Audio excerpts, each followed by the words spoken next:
All right, I'm back with a brand new movie review. Now, the movie I'm going to be covering today actually came out last week, but I'm just now getting around to reviewing it. It is Cocaine Bear, and we're going to talk about this movie. Now, I will be back later today with another movie review. I will be seeing Creed 3, and I will have a review for that as soon as I get out of the theater and get home. I'm actually looking forward to that one. So I've got a couple reviews coming today. So let's talk about Cocaine Bear. Now, this movie got released last week and made quite a bit of money. It almost dethroned Ant-Man, which was pretty funny. And I had seen this trailer many times going to the movies prior to the release, and the movie looked absolutely freaking hilarious. My wife, my friends, anytime we saw a movie, we'd see this trailer, we got a kick out of it, and I figured it was going to make quite a bit of money because it was just off-the-wall crazy.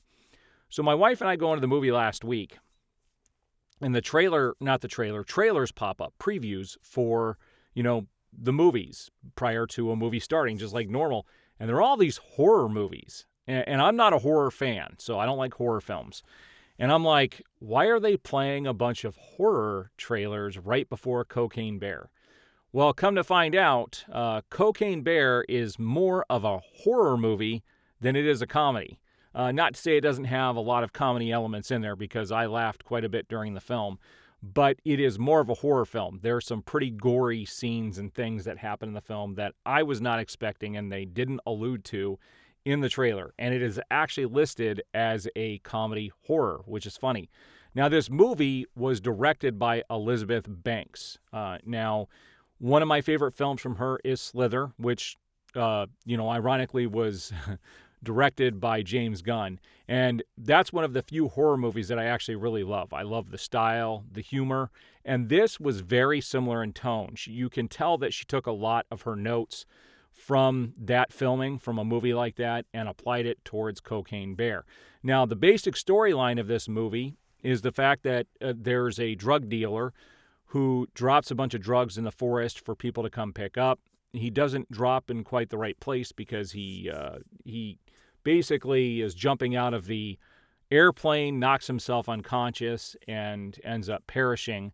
And this bear, he's got a bunch of cocaine on him in different, packages, and this bear gets a hold of it and basically goes crazy and goes on a killing rampage.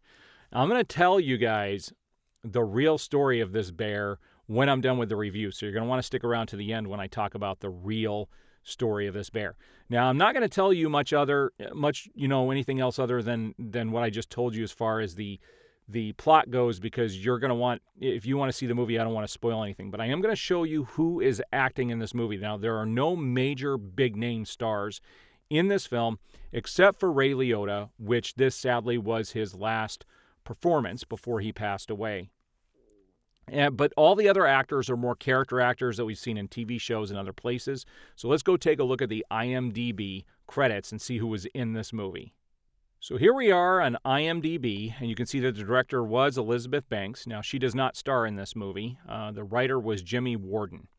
Stars Kerry Russell, Aiden Ehrenreich, who played Solo in Solo, a Star Wars story. But let's take a look at this cast here. So Kerry Russell plays, I guess her name is Sari. She's a mom in the film of this little girl, Brooklyn Prince, Dee Dee. And her friend is Christian Convery, who plays Henry. So I'm not going to tell you anything else other than that. But let's look at some of these other characters. So we have Aiden Ehrenreich. He did play Solo in a Solo, Star Wars story. He plays an interesting character in this movie. You have O'Shea Jackson Jr. He plays David. He's pretty awesome in this movie, too. He's buddy-buddy with Aiden in the film. You have Ray Liotta. You've got Margot Martindale. She plays Ranger Liz. She's a character. She's been doing character acting for many, many decades, pretty much, in many different films. You also have Jesse Tyler Ferguson, who is best known from we just got done watching this show, Modern Family, and it was weird to see him in a very different role. And you also have Christopher, I don't know how you say his last name, he's known as Olaf Christopher. He's pretty funny in everything that he does. He's just a goofy-looking guy. He's in this as well. And then you have Isaiah Whitlock Jr. He plays a detective in the movie. He's been a character actor for many, many years as well. And in fact, I'm going through The Wire for the very first time, and I think he's a young cop in there, if I'm not mistaken. So, all right. So there's the cast to the film. Now, the actual story to this. Well, first of all, let me give my final review, and then I'll talk about the real story here. All right, so at the end of the day, I found this film to be very, very, very entertaining. Is it a perfect film? No, it's not. In fact, the way it was shot, the filming kind of looked like a soap opera. You can tell that they used really nice cameras, probably a higher frame rate than the normal 24 frames per second that a filmmaker would prefer. Most epic blockbuster films, have this, what they call filmmaker mode. Well, they've had to come up with the term filmmaker mode for TVs because a lot of TVs out of the box play this smooth motion that looks very unnatural, and movies were never meant to be seen that way. They run at basically 23.97 frames a second or 24 frames a second, and this film looked like it had a higher frame rate, looked kind of like a soap opera, and it gives it this very clean, smooth look that I wish would have been more like a traditional film. The best thing in this film was that it takes place in 1985, and the music in the film, it was actually pretty good. So I enjoyed hearing any movie that has the 80s music in it. I'm a sucker for it. I love 80s music. So that was great. Now, the story itself, you're going to find when I talk about the real story of this bear that this was an all made-up story, except for the fact that this bear did eat this cocaine. So in real life, it didn't really kill anybody, and I'll get to that in a few minutes. But this is a killing spree by this bear.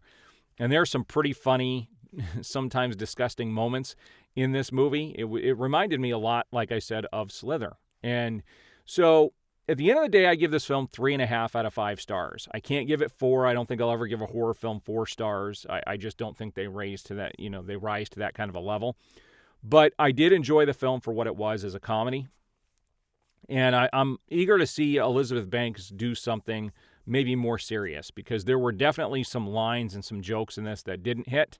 And I'd like to see her do something more serious and see what she can bring to the table. But she's not a serious person herself. She's very much a comedian in everything that she does. All right, so let's talk about, like I said, at the end of the day, I give it 3.5 out of 5 stars. Now let's talk about the real story of this bear. So I saved this so I could read you this first paragraph, and I'll talk about what I learned. So it says here that the cocaine bear, also known as Pablo Escobar, sometimes spelled a different way, or Corky the Bear. He was a 175-pound bear, so the bear in the movie is much, much larger than that. Was an American black bear that fatally overdosed on cocaine in 1985. The cocaine had been dropped by drug smugglers in the wilderness in Tennessee, United States. The bear was found dead in northern Georgia and was basically taxidermied and is displayed in a mall in Kentucky. And it's what inspired this movie Cocaine Bear. With this, there were like 40 packages of cocaine that were found eaten by this bear around this bear. And the bear in real life never killed anybody, never went on a rampage. And a 175-pound bear, you have to think about a man, the size of a man, that's smaller than the average man. So it's a pretty tiny black bear. And so everything you see in the film is fabricated just for the film, other than the fact that they took the basic storyline of the smugglers dropping the cocaine. But there was no chance that this bear was going to survive. So there were no thieves, no, drug lords, none of that happens in the film is part of the actual story. But I do love how they named it Pablo Escobar. It's pretty funny. So there is definitely a story behind it. Hollywood grabbed it, made a movie out of it. It did turn out to be pretty successful. We'll see how it does in its second week. But there's my review on Cocaine Bear. I will have Creed 3 later today. I do appreciate the support. If you haven't already, like the video, subscribe, hit that notification bell, and you will be notified as I have new videos go up.